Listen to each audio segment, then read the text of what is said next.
about our time at Tauernhof. Okay. My dear son, why do you ask what these pictures mean? Why do you pester me about when I was just 18? It's been 20 years since. That was a long time ago. You really want to know my past and how God made me grow?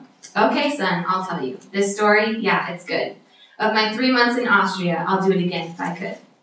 Well, today is December 1st, 2032. It was just 20 years ago that I didn't know what to do.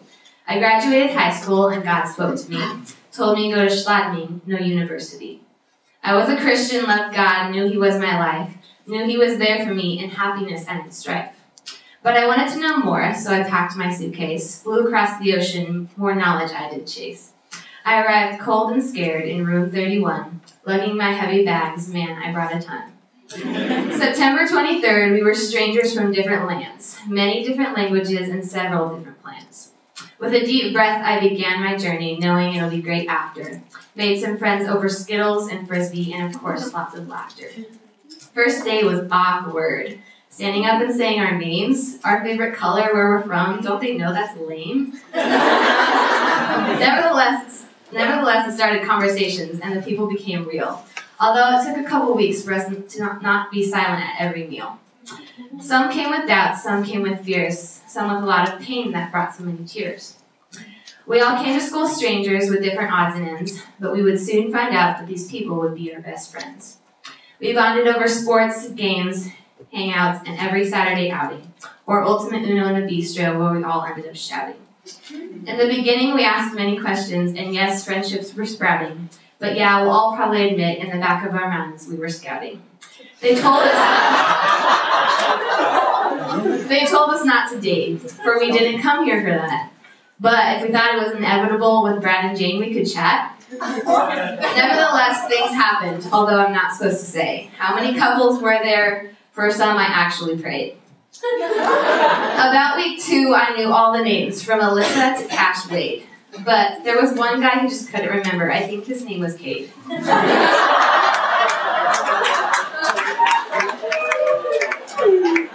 language barrier was fun, brought a lot of joy. We joke about each country, each girl, and each boy. Oh yes, a war began. It involved national pride. Canadians, Americans, Germans, and that one English guy. Could never understand him really, even though he spoke the same language as me. I mean, he thinks dessert is always pudding and dinner is just tea. We took so many pictures everywhere we go. Then that one guy saw them on Facebook and screamed, "Did you see my flow?" We had a speaker every week that would teach morning and night. They were all so awful. Just kidding, blue light. From John Allen's crazy accent to Ridge's loud personality, Hans Peter's hand motions, and Derek Burnside's punctuality. There was a guy that was so loud, a Dutch speaker that I liked. He talked a mile a minute. Ah, yes, Ice Van Dyke. Now the principal, he was something else, kept us laughing every time, stalking us on Facebook and keeping us in line. Hans Peter, what a guy. Knowledge of the wazoo. Fantastic till he asked you a question in your pants you took a poo.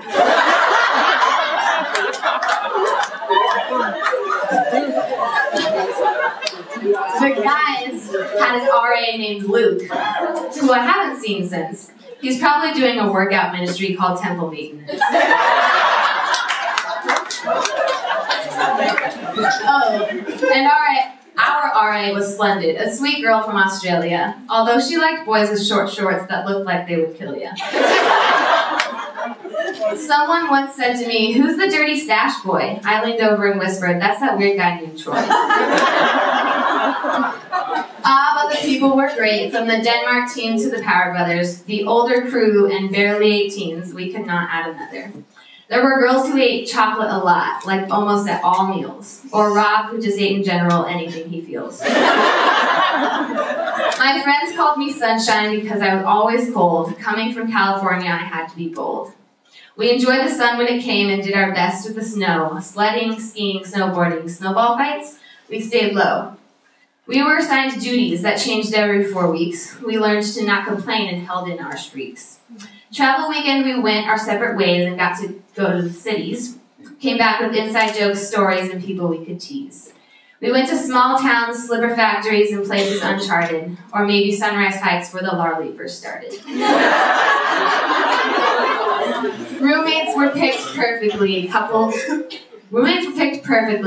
disputes, though, like what time to wake up or closing that dang window. But it was nice to come home each day after being a little stressed to the people that were always there and knew you the best. Yes, we missed our families and Skyped our friends in hometowns. Yet we saw a family being made here. God flipped us upside down. We learned prayer is powerful and can do a lot of good. It wasn't just a nice thing you said, but something we practiced and understood. Those lectures were where God spoke to us and poked at our hearts. We learned so much about his character. He made us into work of arts. I think it's safe to say that we are not the same. We helped each other grow, helped realize life's aim. It's weird to think that in truth, the God we knew in September was not the same God when we left school in December. We chose to go home different, and yes, son, we did. We couldn't go home the same. That was something we forbid. We brought people to Christ when we went home on fire. My Tauernhof family was amazing, 80 people to admire. We all became husbands and wives and had children of our own, created ministries across the globe. God's love was definitely shown. Let me tell you, son, this place was a gift from God. He brought us from all over, next door or abroad. Part of the person I am today is because of my Austrian Bible school. It was like God gave me some help in my faith, like a little stepping stool. There is so much more to the story, son, I wish you could know what those 3 months did for me in the Austrian snow. One simple story is not enough. I'll tell you more as life goes on. You'll hear me reference Bible school each situation I come upon. That place in the Alps was my home away from home. It was a place in my heart no matter where I roam. It helped me be a better mom for you and a wife for your dad. I used what I learned every time I am happy or I am sad. That's what this picture means, son, a glimpse to my past. It's not just 3 months, it's lessons that will last. I'll tell you all I learned if I haven't done so before. I promise to teach you about God. He is so much more. I hope one day you can experience something for yourself that can change your life, not just a picture on your shelf. So, my son, I'm glad you asked what these pictures mean, for God changed my life when I was just 18.